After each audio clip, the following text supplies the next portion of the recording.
छत्तीसगढ़ की भूपेश सरकार नक्सल मोर्चे पर खुद को बेहतर बताने की पूरी कोशिश कर रही है, लेकिन झीरम घाटी नक्सल हमले में मारे गए महेंद्र कर्मा के बेटे और कांग्रेस नेता शबिंद्र कर्मा ने अपनी सरकार को कटघरे में खड़ा कर दिया है। कांग्रेस विधायक देवती कर्मा के बेटे ने कहा कि कोरोना काल में नक्सलियों ने बड़ी फौज तैयार कर ली है, जिसमें यंग जनरेशन शामिल है। कर्मा ने कहा कि लॉकडाउन के कारण अंदरूनी इलाकों में बंद पड़े स्कूलों के बच्चों को नक्सली अपने संगठनों से जोड़ने की कोशिश कर रहे हैं। माओवादी लगातार युवाओं के साथ मीटिंग कर रहे हैं, जिस पर सरकार को गंभीरता दिखाना चाहिए। शबिंद्र कर्मा ने सरकार की नक्सल नीति पर सवाल खड़े करते हुए कहा कि नक्सलियों के खात्मे और सरेंडर के दावे को वो गलत मानते हैं। आपको बता दें कि शबिंद्र कर्मा महेंद्र कर्मा के बेटे हैं, जिन्हें नक्सलियों ने झीरम घाटी हमले में टारगेट बनाकर मौत के घाट उतार दिया था। मेरा मानना है, जब से लॉकडाउन लगा है, हमारे यहाँ जितने भी इंटीरियर के जो स्कूली बच्चे हैं वो हॉस्टलों से चले गए घर। आज उनके जाने के बाद वो लगातार आज नक्सलियों के टच में। आज मेरी जो जानकारी है, मेरी जानकारी के अनुसार मैंने ये देखा कि जितने जो इनके नए कैडर तैयार हो रहे नस्लियों के, उसमें यंग जनरेशन मतलब 18 साल से 30 साल की उम्र के मतलब बड़ी फौजी नस्ली लगातार तैयार कर रहे हैं। और अभी बीच में एक जानकारी भी आया कि नक्सली जो है इनको 10-10 की मतलब 100-100 की टुकड़ियों में बांट दिया गया है और मरो या मारो की स्थिति में आ गए। ये स्पष्ट निर्देश नक्सलियों का आया है। और ऐसी स्थिति में हम अगर कहें कि नक्सलियों का मतलब खात्मा हो रहा है या नक्सली मतलब ये जैसे सरेंडर कर रहे हैं, तो मैं नहीं मानता कि कहीं पे हमारी सरकार मतलब इस मामले में हम लोग सफल हो रहे हैं। मुझे लगता है इस मामले को लेकर हमको गंभीर होने की ज़रूरत है सरकार को, कि आने वाले समय में हमको कहीं इसका मतलब जो दूरगामी परिणाम है वो मतलब हमारे खिलाफ ना हो। सुना आपने क्या कुछ कहते हुए नजर आए हैं शबिंद्र कर्मा, कांग्रेस नेता हैं। अपनी सरकार पर सवाल इसलिए उठा रहे हैं क्योंकि उन्होंने कहा कि नक्सलियों ने तैयार कर ली है नई फौज। और वो कह रहे हैं जिस तरह से काम होना चाहिए, वो कह रहे हैं कि ये भी खबरें चल रही हैं, ये बताया जा रहा है कि सरेंडर कराया जा रहा है नक्सलियों को, लेकिन उस स्तर पर नहीं, क्योंकि अभी भी नक्सली अपने मंसूबों को यहाँ पर कामयाबी दे रहे हैं और लोगों को जोड़ रहे हैं, युवाओं को जोड़ रहे हैं, बच्चों को संगठन में जोड़ने की कोशिश नक्सली कर रहे हैं और बंद पड़े स्कूलों के जो बच्चे हैं उनको जोड़ने की कोशिश कर रहे हैं। तो नक्सलियों के खात्मे और सरेंडर वाले सरकार के दावे को गलत बता रहे हैं कर्मा। सरकार को गंभीरता दिखानी चाहिए, वरना दूरगामी परिणाम भुगतने पड़ेंगे, ये भी चेतावनी दे रहे हैं शबिंद्र कर्मा। तो ऐसा आरोप अपनी ही सरकार पर, इस तरह से सवाल उठाना अपनी ही सरकार पर, क्या वाकई में एक चिंता का विषय है कि नक्सलियों ने क्या तैयार कर ली है नई फौज?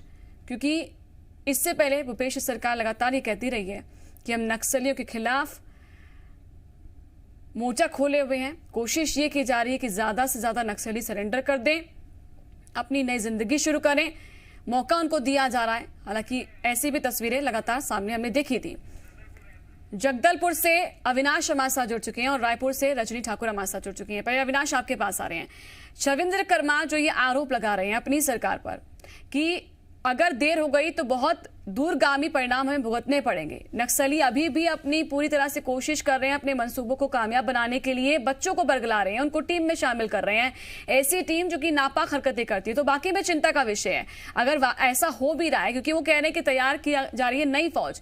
ये फौज वो होगी जो कि बड़ा धमाका करेगी, नुकसान पहुंचाएगी। तो कितना इसको समझा जाए, शबिंद्र कर्मा के माफ कीजिएगा, इस बयान को कितना गंभीरता से लिया जाए, सरकार को कितना गंभीर होने की आवश्यकता है? देखिए, शबिंद्र कर्मा दिवंगत महेंद्र कर्मा के पुत्र हैं। वही महेंद्र कर्मा जिन्होंने नक्सलियों के खिलाफ बस्तर में जो सलवा जुड़ुम आंदोलन चला था, शांति अभियान नक्सलियों के खिलाफ, उसमें बढ़ चढ़कर भूमिका निभाई थी। और वही महेंद्र कर्मा जिनको 2013 में नक्सलियों ने झीरम में मौत के घाट उतार दिया था, उनके ही पुत्र हैं शबिंद्र कर्मा।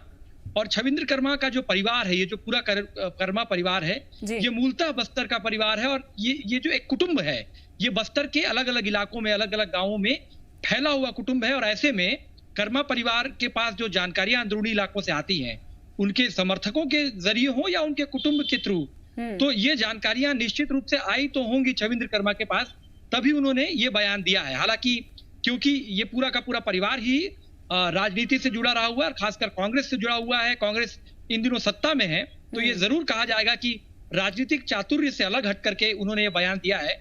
लेकिन छविंद्र कर्मा अगर इस तरह के आरोप लगा रहे हैं तो ये राज्य की जो सत्ता है कांग्रेस, उसके लिए सरकार के लिए एक जो है निश्चित रूप से एक सोचने वाली बात है कि यदि महेंद्र कर्मा के पुत्र इस तरह का बयान लगा रहे हैं तो इसको सोचना जरूर होगा।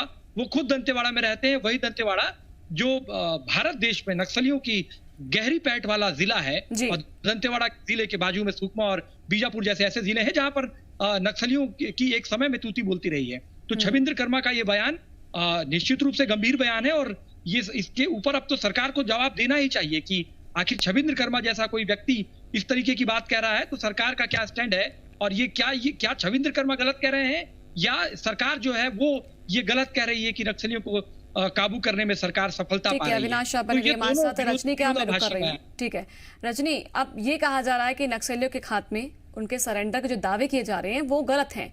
छविंद्र कर्मा ये कह रहे हैं कि वो दावे गलत हैं क्योंकि उनको ही ऐसा इनपुट मिला है, ऐसी जानकारी मिली है कि छोटे बच्चों को, क्योंकि लॉकडाउन है, स्कूल खुल नहीं रहे, तो ऐसे में उन बच्चों को बरगलाया जा रहा है। क्या वाकई में इसके कुछ सत्यता है या उनके पास कुछ ऐसे लोग पहुंचे हैं? और छविंद्र कर्मा के जो बयान है उसको क्या कांग्रेस अब सीरियसली लेगी?